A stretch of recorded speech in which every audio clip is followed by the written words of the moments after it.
Listeners of Affect Autism and Parent Perspectives, get 25% off my upcoming course, DIR 120, Choosing Play, Setting Up Success Across the Lifespan, using the promo code 2023 We Chose Play 25.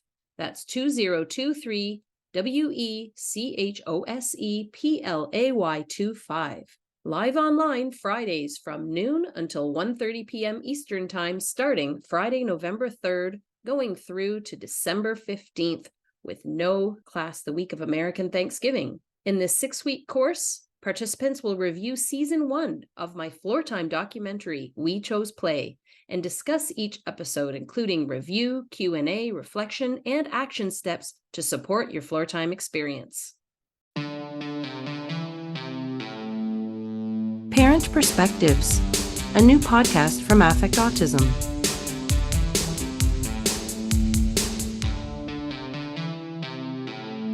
Welcome, everybody. I am Daria Brown, and I am super excited for this edition of Parent Perspectives to have our second parent panel. Rebecca is with us from North Carolina. Her occupational therapist's suggestion of Dr. Greenspan's work is what led her to the International Council on Development and Learning's weekly parent support calls that I facilitate, and to taking DIR 101, an introduction to DIR and DIR Floortime, the developmental individual differences relationship-based model, two places where she first experienced some hope for her family's journey. Her DIR home program with Kashina Holder and Dr. Karen Levine's play-based approach to fears and phobias were tremendous supports for her family. She has the wisdom of all of her years in public school teaching and administration, and the experience of parenting multiple children. This applies to many listeners as well. She also wrote a lovely newsflash for ICDL recently entitled, I Wish, A Parent's Thank You, which I will link to in the blog post. Rebecca, what an incredible advocate. Welcome. Thank you for that introduction, Daria. And I just wanted to add that I'm here sporting a couple of Band-Aids to deal with some skin cancer stuff. So just let people know that. And you know, one challenge after another, it seems, in our worlds, isn't it? For sure, for sure. We also have Amanda in Florida, who is not only a mother of 2 autistic boys who did attend Dr. Jolene Fernald's DIR Floortime School in Florida, but she's also a breast cancer survivor who homeschooled her sons before finding the DIR school and is currently homeschooling again, all while in a graduate program to become a licensed mental health counselor and DIR provider. She is a self-proclaimed huge fan of my podcast, Affect Autism, and DIR Floortime has been life-changing for her family. Amanda, you are a real powerhouse. Welcome. Thank you for having me, Daria. And Maria is located in Toronto, right near me, and she took the initiative to find services for her child and family during COVID when nothing else was available, and she found ICDL's DIR home program. She had the courage to film herself playing with her child and to be coached, and watched the changes happen. English is her second language, and she is in Canada without any extended family, so this is also the experience of many parents who listen. Maria, you have helped discover your child's cues and support him every day. You are an incredible mother. Welcome. Thank you, Daria. Thank you for having me. We also have, she's running a bit late, but she'll be hopping on, Michelle Abraham Montgomery, also known as Shell. She has the wisdom of a mother whose child is now a grown adult self-advocate, and her experiences described in our past podcast, which I'll link to in this week's blog post. She advocated for her son because she rejected the negative narratives she was receiving. She is a warrior. She also represents the voice of someone underrepresented in the world of autism professionals. Yes, you don't need letters to be a professional. Her work in advocacy for the city of Philadelphia and all she does is beyond professional. So thank you to Shell, who will be here momentarily. So I'm so thrilled to have all of you here. I thought maybe you could give a little description of your family and whatever you're comfortable sharing, the history and how you came across Floortime. We'll start with Rebecca. So I think I'll start back at like when my son was 3 months old. He was born the week before the world locked down, for a little bit of context. So literally the very end of February. So everything became immensely more complicated. I'm an older mom. It was really, really hard because I was really looking forward to connection with other moms, and things just felt, it's hard when I look back to see how much of it was that the world was going through its own sort of brand new experience and how much of it was me having spent most of my life not being a mother. I mean, I knew that was going to feel different, but when things really kind of shifted to feeling like something was going on with our son was at 3 months, he just sort of abruptly stopped breastfeeding. Everything that people were suggesting to me didn't work. And at the same time, we were sort of presenting concerns to the pediatrician and getting the consistent, everything's fine. The communication milestones, like the engagement, the sort of back and forth. Now I know some of the DIR language, and we talk about it, how much more confident we would have been in presenting what we felt just wasn't clicking in the same way. I finally just reached out to someone I knew from business coaching, because I knew she worked with little ones as a speech language pathologist. And she started doing it. It's the pandemic. Everything's completely closed. And even if it were open, it was scary to go into it. And we chose not to, for the sake of having, you know, a very young child, and no one really knew.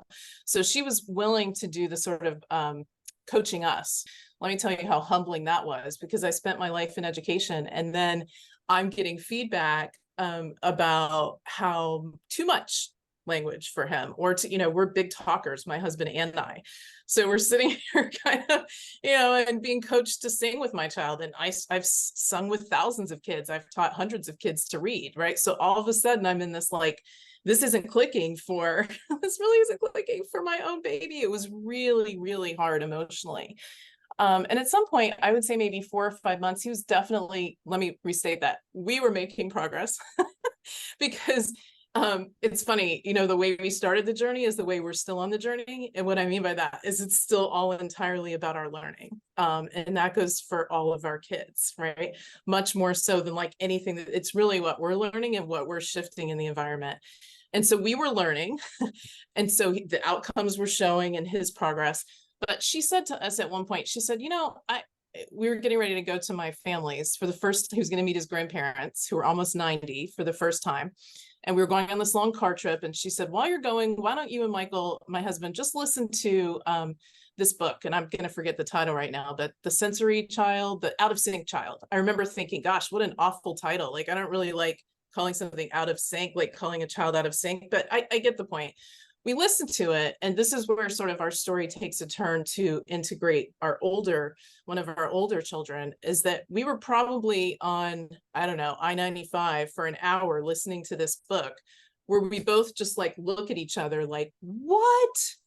Oh my goodness, that's not just our 3-year-old. At that time, it was 18-month-old or 20-month-old, I guess. That's also our, at that time, 10-year-old. Like, this is the whole kind of thing. So it was really, it was kind of one of those overwhelming, but also relieving, because then you know what to sort of look into. And so anyway, long story short, so thankful that this speech language pathologist suggested the exact type of clinic that we should look to. And so we Googled, there was nothing in our area. And so we finally found something about an hour away from us in Durham. And that clinic is, I hope it's okay for me to mention, I think they're great. So just Emerge Pediatric, and actually one of our OTs actually teaches DIR courses. We didn't know that at the time, that we were going to land in the best hands possible. But my youngest son's OT, first time in the parking lot after session, was like, you have to read Dr. Greenspan's book.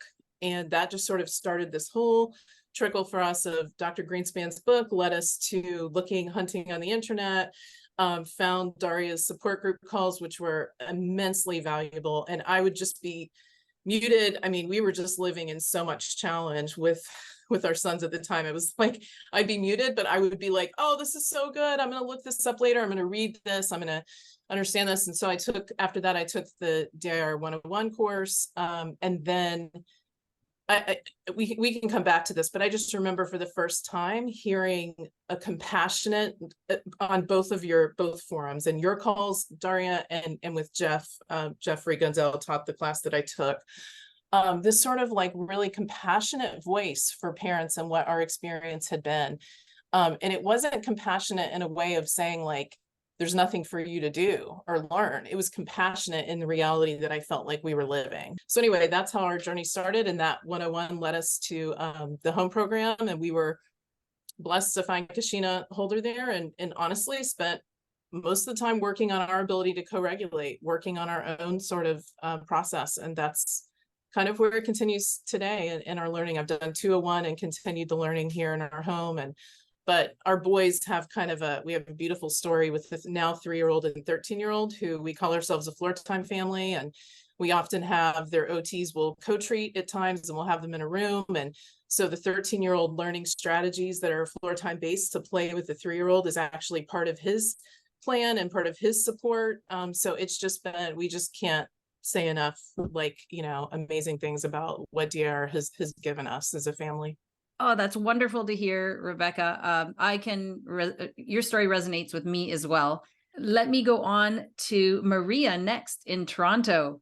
Tell us about your experience. So my son is now 6 years. What it triggered at the beginning, me seeking for help, was when we started taking him to the Early On, which is a program in Toronto to kind of start the social baby time. And at that time he was 2 years, and I remember one of the people there in charge told us, oh, maybe you should put him on a wait list to get some speech therapy. It seems that, from my experience, it could help. So she was very nice in telling us that. At that time, we said, okay, let's just put him on the wait list. We waited for a few months. He was not, everything else, he was meeting kind of his developmental milestones, but not in terms of speech. And we were thinking maybe it's because I speak to him in Spanish and his dad speaks to him in Punjabi, and then everybody else speaks to him in English. So there is some delay expected. But then as the demands started to increase, when we wanted to send him to kindergarten, first preschool. And the first weeks, the teachers there told me, Maria, your son needs some additional help. We might not be able to support him. If you can find one teacher that can be with him during the day, then he seems interested in learning, but we need that extra help. He was not sitting in circle time. I thought he's still small, still 3 years. He will eventually, get to his attention to what the teachers want to teach him. I didn't really have at that point, any knowledge of autism, I just knew that he needed to start school, and we didn't have the diagnosis at that time either. But then COVID hit after a couple of weeks that he had started going to school. And then we didn't know what to do. The teachers also said let's connect for a few times through Zoom with the 3-year-old kids and see how they chat with each other, see if we can do some activity together. Then they sent me ask your son what's his favorite animal, to show his favorite toy on the screen. These small things that you are supposed to, you should expect from a 3-year-old. And then the night before, I remember preparing my son. Oh, you will tell your full name. You will show your favorite toy. This is your favorite toy. Kind of leading him what he will answer. And then at that time in the Zoom, really short Zoom meeting, other kids started to doing their own thing. And I was like, okay, now it's time for my son. And then he said he said whole speech written the night before that I didn't intend to. Like he said, my name is this, and this is my favorite toy, and this is like, he said the whole thing without waiting for the questions to come for him. And I was like, why is he doing that? Like, why he's not waiting for the back and forth, right? Like at that time I was like, something is off with him. I finally took the courage to call our family doctor, and then she referred us finally to a developmental pediatrician. And I remember at the top of the list of the resources that she sent me, it was the ICD-LDIR floor time, the website, right? The ICD website. And from there, I just went, and then I found you guys. I found the home parent coaching program. I found the parent meetings with you, Daria. And then it's been 4 years since then. What I have seen is that at the beginning, my son was like doing a lot of echolalia, they call it. And for us, it was like, okay, he's just repeating, he's speaking, he's saying something. So for us, it was okay. And then we never, like, I think I remember having like a consultation with another SLP, and she was like, oh, you can do this, some strategies, something similar to floor time. And when we started floor time, we connected with Colette Ryan for the home parent coaching program that lasted 12 weeks. And it all clicked in the sense that, okay, we now see what we are doing wrong in the way we are talking too fast to my son. And he kind of is like, you need to slow down. That was one of the first things that Colette mentioned from the videos that she saw about us playing. And also that I was too directive in the way I wanted to direct the play. I wanted to tell my son, okay, let's play hide and seek. And I lead the whole thing. And he was like, whining, like, moving, like stepping. Like I was trying to promote, let's record us playing, and I want to show how we play, but it's not really him engaged. I remember, let's solve this puzzle, and it's like, okay, now this piece, and I was pushing the piece for him. And not letting him have his own ideas, and really, let him explore, and having, like, letting me step back and letting him take the lead on how he wanted to play. So that was the big one of the big eye-opening ideas that I received from the home parent coaching program. By being patient and not forcing him, and not really like giving him a script or something to, like, little by little, he's now at that stage. He's almost turning 7 at the end of the year, and I can see a lot of development in how he relates now with other people. And so in his development, say, I still hear some echolalia, for example, but my lenses already changed from, I know he is trying to communicate. I know he's telling me, I am acknowledging that you told me something. It's his way of saying, I am acknowledging you, but I don't know how to answer to that. So that's why he repeats sometimes the last part of what I told him, or what my husband tells him, right?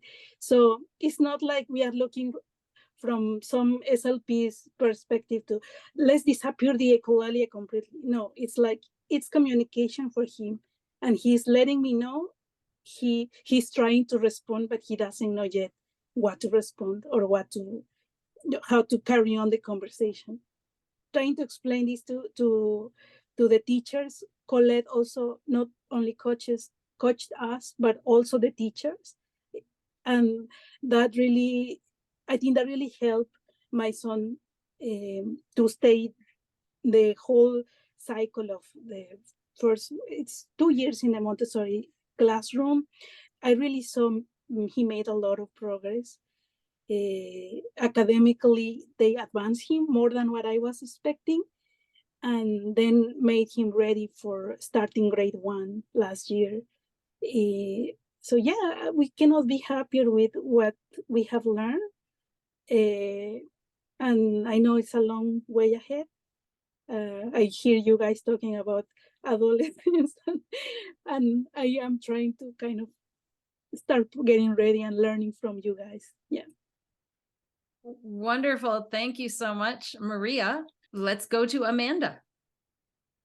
Hi. Yeah, so I have two boys who are both autistic. They are 9 and going to be 7 soon. We kind of same experience Rebecca had. We kept questioning, asking, how many words should he be saying, all those kind of things. And we just kept getting dismissed. We'd get vague answers, And then finally, I sought second opinion with a different pediatrician within the group. I just went to a whole different office, and that doctor walked in, threw a tongue depressor across the room to gauge his reaction, and knew in 5 seconds something was different about him. And so that was rather frustrating to have gone, seen several doctors, and then this one guy just walks in and knows. And we ended up having that same experience with my youngest as well, but I'll get there. So that doctor sent us for speech and occupational therapy evaluations. So we learned a month before he turned 4 that he was 2+ years delayed, which was absolutely devastating at the time. And then it took a while to get a formal autism evaluation. So he was 5.5 by the time we had an official diagnosis. And thankfully, we had chosen to homeschool, so we had not dealt with, the school system and that with him being of age for kindergarten. So then with my youngest, my boys are 2.5 years apart. So we thought he was neurotypical. He was completely different than Big Brother. They presented differently. I always say that they are the epitome of, there are no two autistic people who are the same. And he was verbal, he was crawling at 7 months old, like he was just on the go constantly. And then as he got a little older, there were a couple different incidents that were rather life-threatening. He nearly drowned at 1.5 years. Then when he was about 3.5, he ran out into a major highway at night. Fortunately, somebody saw him. He turned around and ran back and didn't get ran over. But after that second incident, someone suggested, hey, maybe you should get him evaluated because he clearly has no awareness of danger. So back to that other pediatrician's office we went, and sure enough, he walked in, threw a tongue depressor across the room to see the same, to gauge his reaction. And I'm looking at it and I didn't quite understand then, what he was doing. Now it makes sense. But and so then we left again with speech and occupational therapy evaluations, only to find out that he was also 2 years delayed. So that kind of caught us off guard, and we were able to get in much sooner to get him in an autism evaluation. So he turned 4 the week that we got his evaluation back, that he was autistic. And with him, I felt going into it, if he was, he was, if he wasn't, he wasn't. At least we knew what we were dealing with and how to help him.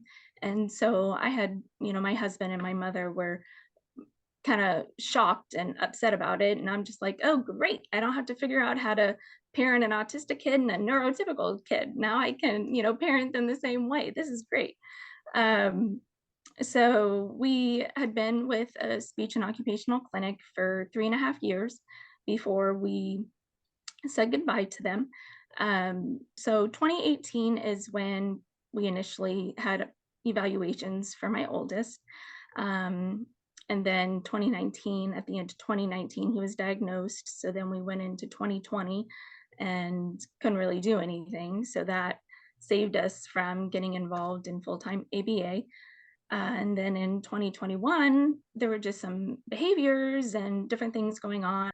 So I started looking into play therapy. I met with somebody, they really just didn't get and offer what I was looking for. So I just simply shared in a special needs local Facebook group and asked if anyone had any recommendations for a play therapist. And that's when Dr. Jolene Fernald commented, and she was like, well, it's not really play therapy, but I think I might be able to help you. So I was like, okay, why not? So we checked it out, and the rest was history. So we did our speech and our OT with the other clinic, and then we go see her for floor time once a week until we all ended up with COVID and we're home for 3 weeks. So we had nothing, and we're all home, and now it's time to get back to life. And I'm all excited about, we're going to see these other therapists who, we've seen them for 3.5 years, every week, twice a week. And my kids were like, no, we don't like them. We don't want to go. And I'm like taken back by this. And so at that point, it really just kind of instantly hit me. And I recognized that they had been trying to communicate to us that they were unhappy. I started, all the little red flags that I had in the back of my mind, they all just kind of went together. And we, heartbroken, we split ways with the other clinic, and we now do all of our speech and OT with Jolene and her team. She also has a DIR school, which Daria mentioned my boys attended. Initially, we did homeschool, and then upon my cancer diagnosis and treatment, we were able to use scholarship funds that we had to have the boys go to Jolene's school for last school year. And that was amazing for them.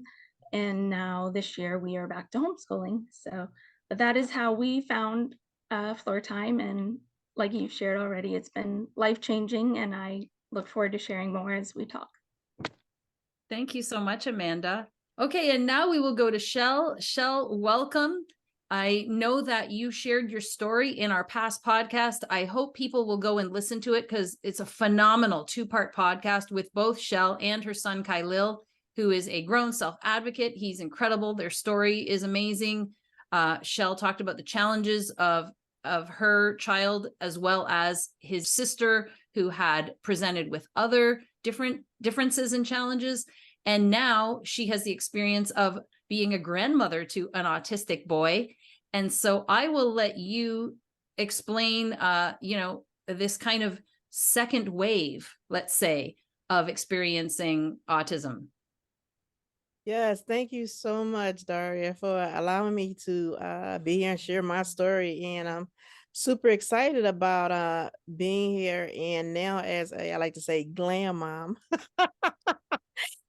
just sharing, trying to find my lane. Being a grandparent, even though, you feel like because you've already gone through this journey with your child, but it's more of now trying to be in the back seat and kind of help them take the lead. And I am like super proud of my daughter. She has so much wisdom and knowledge because she basically was like a co-caretaker of Khalil, of her brother, and she was with him majority of the time more than I was. And so just watching her now take the lead as a mom, it just makes my heart smile so much. I just have to keep remembering to offer suggestions and to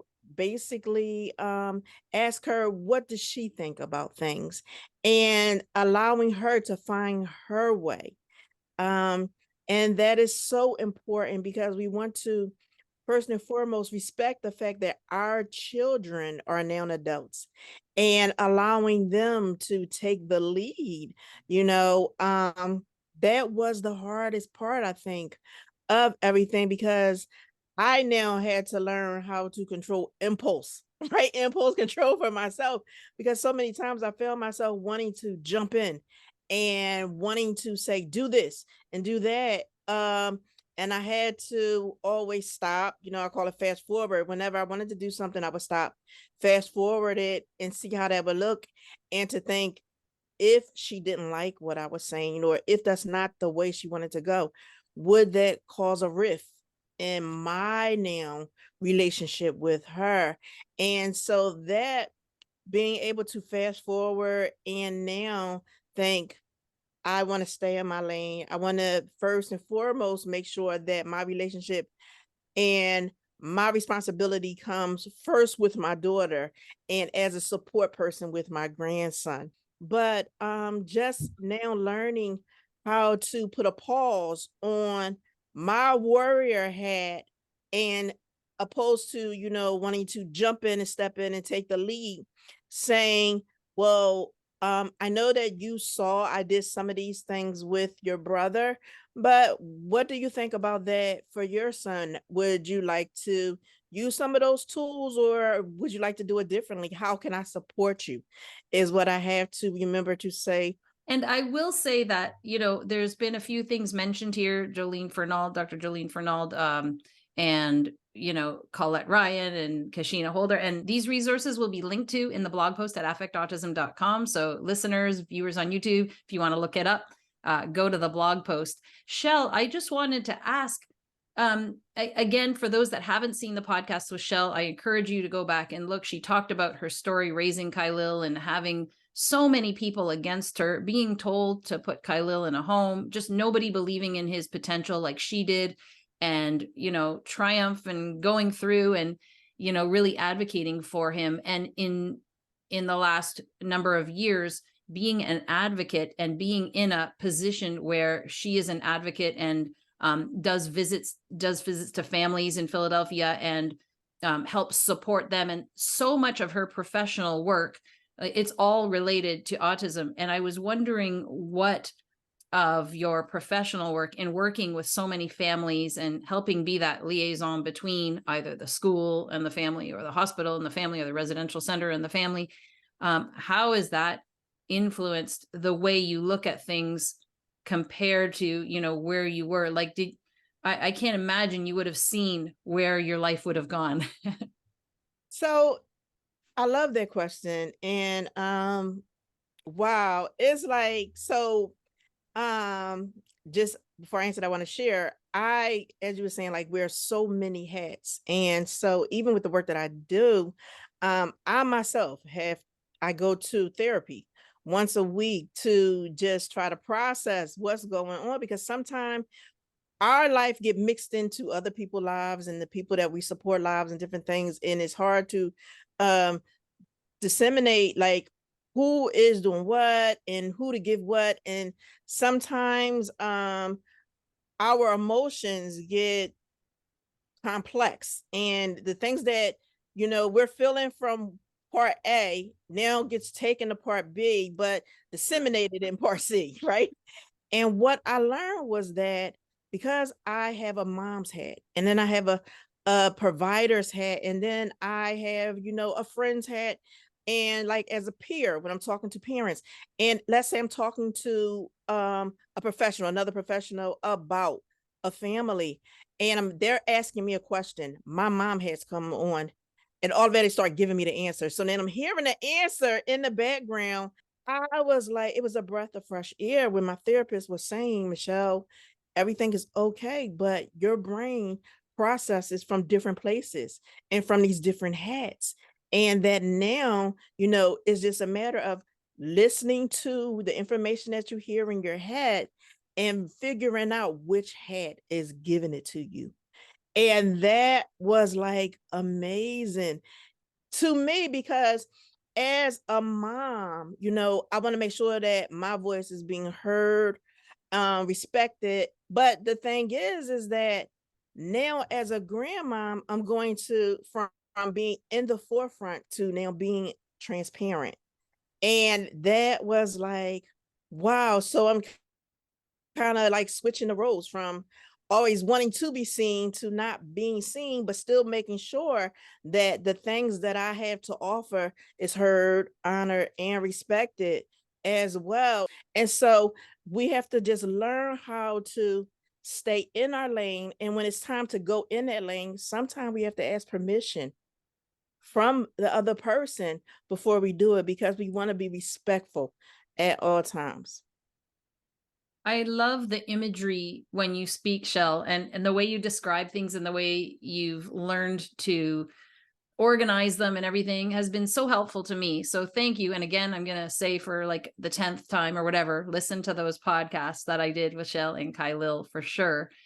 I really love how Shell's approach, although she didn't come from the floor time perspective, is all the same principles as we do in floor time. And we talk about that in the past podcast too. I wanted to circle back to Rebecca because you've now listened to the other 3 introductions and things must have been coming into your mind as you listened. And I'm wondering what thoughts you were having. Well, you read my mind though, because when Michelle started talking about the gestational stages that you're going through, thank you. I turned 50 in like 4 weeks. And so I think you just helped me clarify, Michelle, why the most important part, the most evolutionary part of floor time is for me. And I think it's that it's built on the foundation that we're all continually going through stages. That's it. Like somehow when you said it that way, I've known it, you know, like my husband and I both have done leadership coaching and development for over a couple decades now in public schools. And then we both, you know, have worked outside of that realm. And we talk a lot about adult development, and it's a big thing. I felt like when I say like the reason floor time gave me hope, I was completely at odds with most other approaches that I felt like stood back from the child, kind of saying like they're the one going through stages, you're good. Like, and what I was saying earlier is like, no, like actually this is a humbling experience if you allow it, if you allow what you're actually getting out of floor time to say like we're all supposed to be moving. And so one of the things I thought about talking about when, you know, with this panel was the idea of how powerful the play is for me. Because we don't really, like, I'll speak for myself. I taught little children from the time I was like 18 years old. I've been in classrooms. But so if you would have told me you're going to learn how to play in a different way, I would have been like, I've been playing for years. Like if you would have told me that's what you're going to get with like DIR floor time. No, it's a different way of playing, because now that, and I still feel like Kashina would say to us, our parent coach would say like, you understand? And I'd be like, no, I don't understand yet. And I wasn't saying like you need to be at a mastery level. What I was really getting at was like, no, this is new. Like, it's a good thing for it to be new, because in schools and in life, like our culture tends to approach this like linear, check. Okay, check, you're done. You got the diploma, you're done. And so I think, thank you for that, Michelle, because I think like that idea that we're all still growing, I think that for my husband and I, you know, that's why we'll say we're a floor time family, the foundational part of it. And I haven't studied it, but I know that Greenspan has levels going all the way through that map onto all other kinds of adult development frameworks. And so being an older parent, I feel like floor time comes in and sort of gives our family something that we're like all growing into, versus like, think about it culturally. I mean, it's more common for women to have babies later in life than it used to be. That's for sure.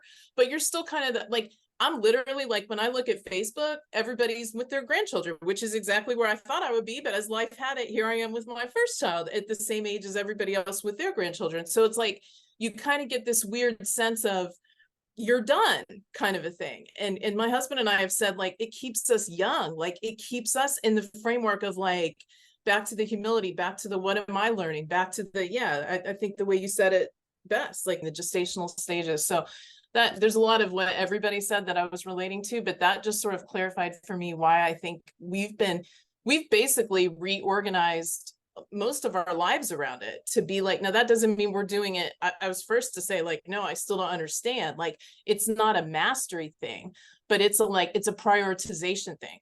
We drive every week for 2 hours back and forth to get to a place that does floor time, because we're not willing to do something else at this point. That's the alignment. At the same time, I've said this recently to a few other parents. We're also thrilled to have found schools that may not be DIR, but that are relationally focused. Like, so looking for that foundation. And I think that goes back to what you're saying, Daria. It's like, it's not so much about it being DIR. It's what is at the heart of it right? In those 3 letters of DIR. And relationship, I think, is the first one I look for now. And I've shared a couple times on calls in your group, Daria, that as a former teacher and a principal, I realize now, like, so much of what I was advocating for then, it was really on the front lines, taking on a lot of systemic battles. Like, it was not easy.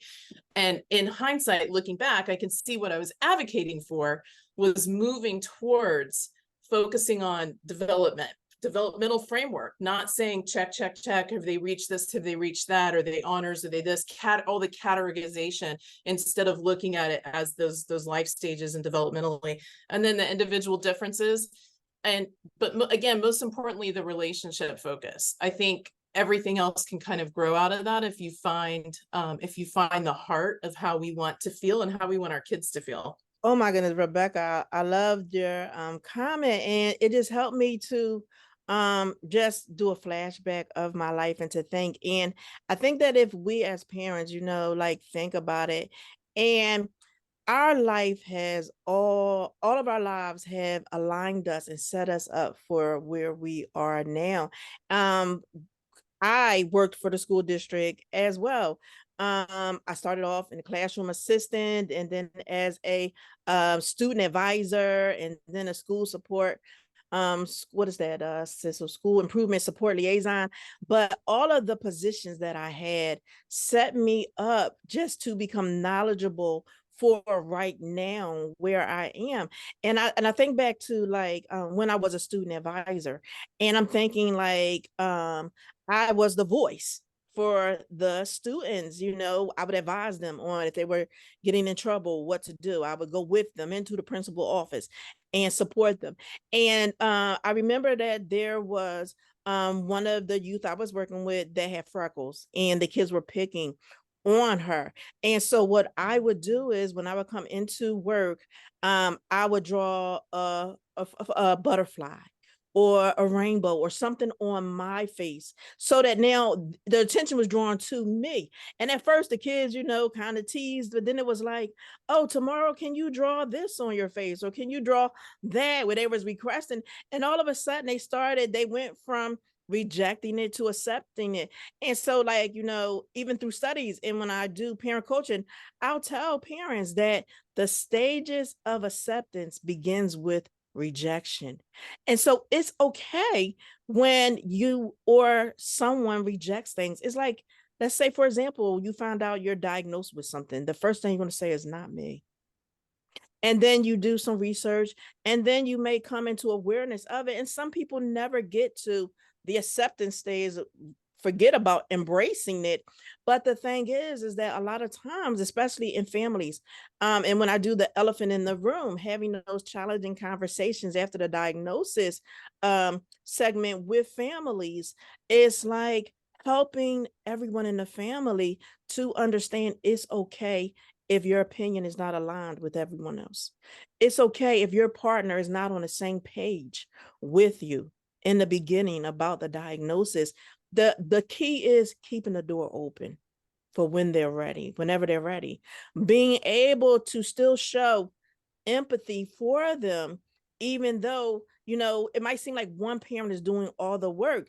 And it's like, even with my son, with Khalil's father was not on board, and it wasn't until Khalil was graduating from high school with a 3.7 grade point average, and now he's standing up with, his chest raised, and, yeah, that's my son, he has autism, and I'm looking for a brick, for a stick, for something to knock him out. Like, where have you been all this time?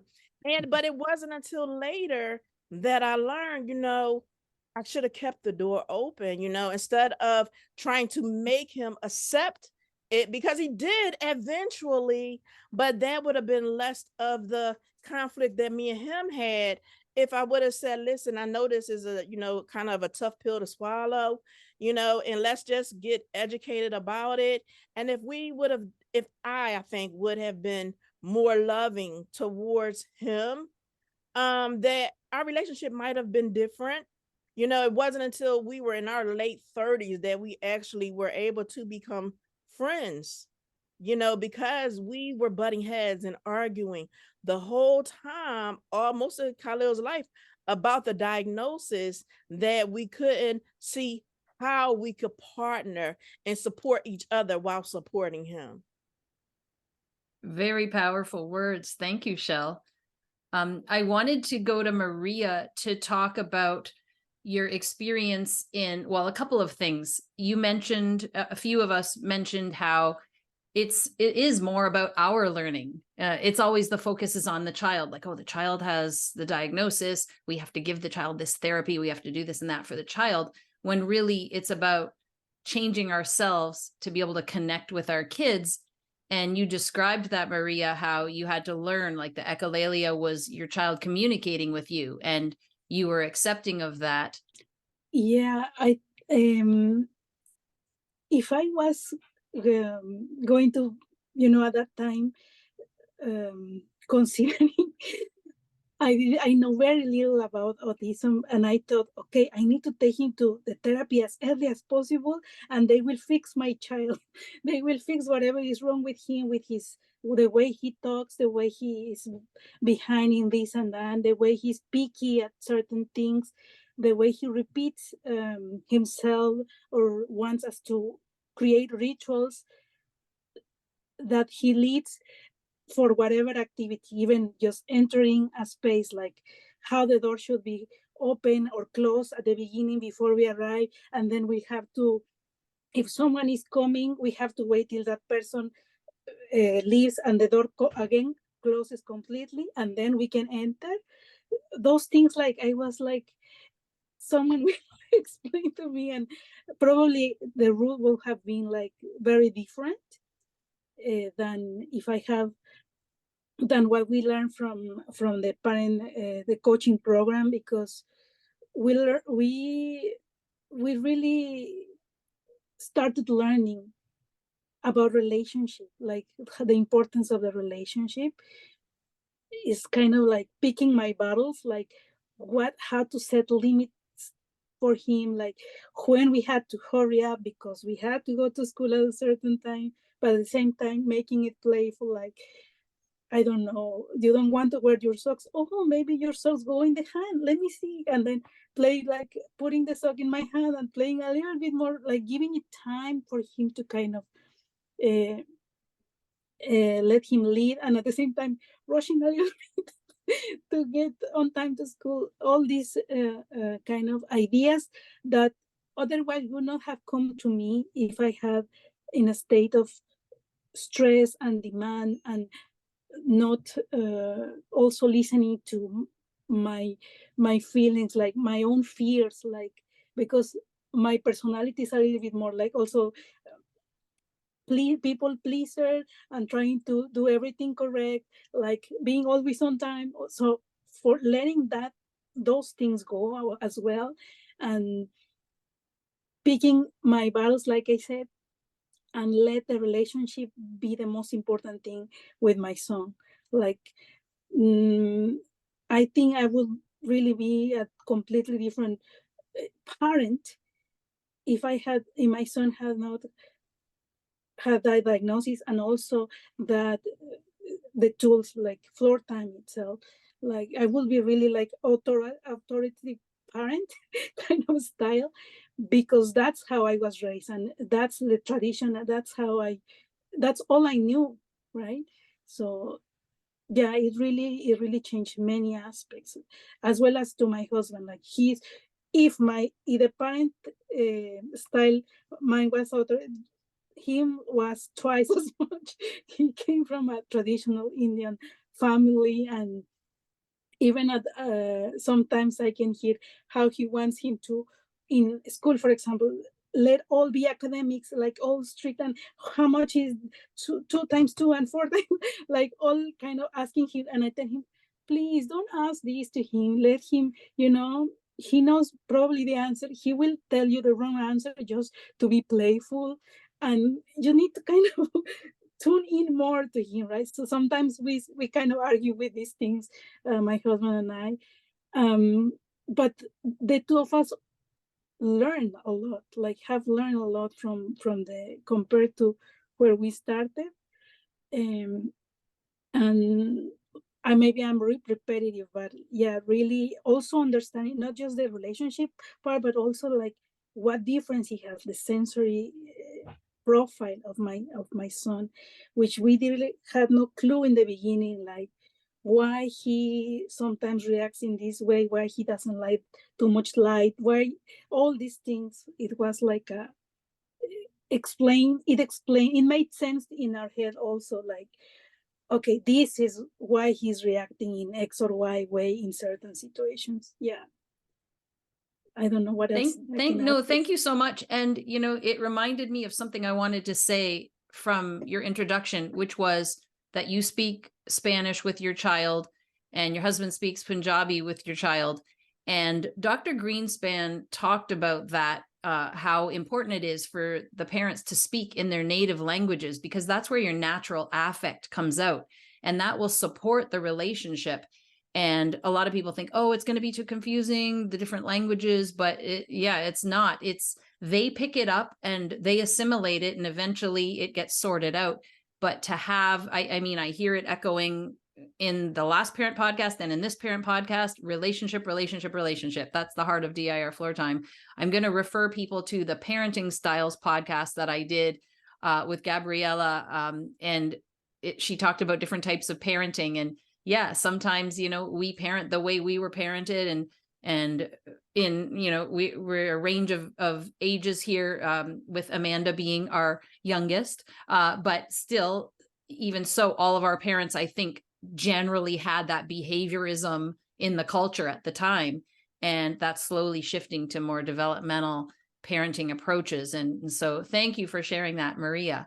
Amanda, we'll let you talk about your experience in whatever, all of the stuff that you've heard from everybody else. What were you thinking about all of that time? Yeah, so DIR has changed our parenting as well. It's helped us to reframe how we think about our boy's diagnosis. You know, I had said that at one point we were devastated, and now, you know, we see the beauty in the journey, and we see their strengths, and we see why they do what they do. And, you know, when everything makes sense, it's a lot more tolerable and easier to understand them and to support them when you don't feel like you're a target and your child is just out to get you, which sometimes it can feel that way. But when you stop and you kind of think of the different mantras that we pick up in DIR Floor Time, like, you know, behavior is communication and connection before correction, or what's the other one that I was just thinking about, how, you know, connection and attunement are what's important, not compliance. And just learning those different things from, you know, different people that you've had on the podcast, or reading different books that are part of the developmental world has just been an amazing shift. And Jolene, you know, helped in me learning more about the differences, because the prior clinic that we had gone to used ABA methods. And while ABA kind of, you know, gave me that feeling in the pit of my stomach to where I just, you know, we didn't do it. They were the experts. That's all I knew. And I trusted them, and we did what they said. And sometimes it was like, I don't know. And other times it made sense and we saw progress. So it was this, you know, back and forth kind of thing. But as our time with Jolene continued, and then, you know, your podcast has been another instrument in all of my learning. I couldn't go to school for the longest time, so I like made it a goal to listen to all of Daria's podcasts. I can't tell you how many I've listened to, but it was like, all right, Daria's DIR school for me. But I happened upon peaceful parenting around the same time, and I remember telling Jolene, you know, it's like DIR parenting. And, you know, as I've learned and grown and developed and all of that, I figured it out. It's the approach, it's the framework, it's looking at things from development and neuroscience and just how everything works. And yeah, so it's definitely shaped our parenting and our mindset and the way we do things, like you know, others have said. Rebecca's talked a lot about, the list and check marking milestones and whatnot. And, for parents who are new to floor time or thinking about floor time, like, forget the list, forget the checklist. You just have to trust the process. And as the process, as time goes, you're going to see the wins, you're going to see the things that they didn't used to do. One of my children used to line up his little figurines to watch his show with him. Well, now him and his brother are using those same figurines and creating narratives, and they're actually having imaginative play. And, that's how you kind of quantify it is, I have a picture of him with those figures all lined up. And then I have a video of them sitting playing for 30 minutes, which is absolutely huge. But yeah, just trust the process. Magical And let me happens. just, can I add something? You just reminded me of something really quickly. I love how in floor time, the answer goes back to play. So back to another one of Daria's wonderful support calls. People, ourselves included as parents, frustrated with things like toothbrushing and things like that, where there might be a gazillion checklist or ways to do it that are faster. And here's Dr. Karen Levine with the replays, play your way through it. And so I would just say to any new parents who think like, but this,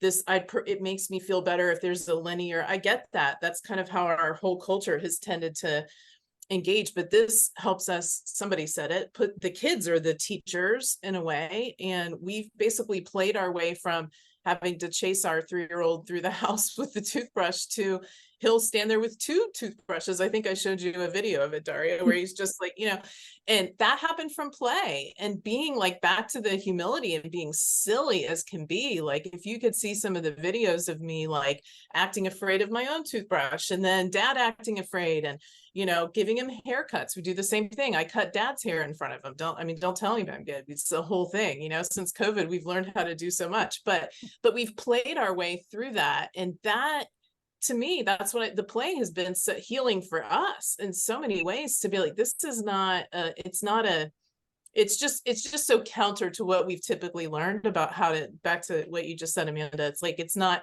you don't know when it's going to happen. I think that's the hard part. But all of a sudden you look up and you're like, what? Okay, washing the hands now without screaming about the water. Okay, and so it's not on a timeline and it doesn't have a bunch of checklists, but it comes from the heart and it makes the process of getting there actually joyful, no matter what the problem feels like. I think the DIR sort of universe, if you will, there's all kinds of superheroes in the DIR, and the beautiful part is DIR treats parents like superheroes, right? It is parent mediated, parent supported.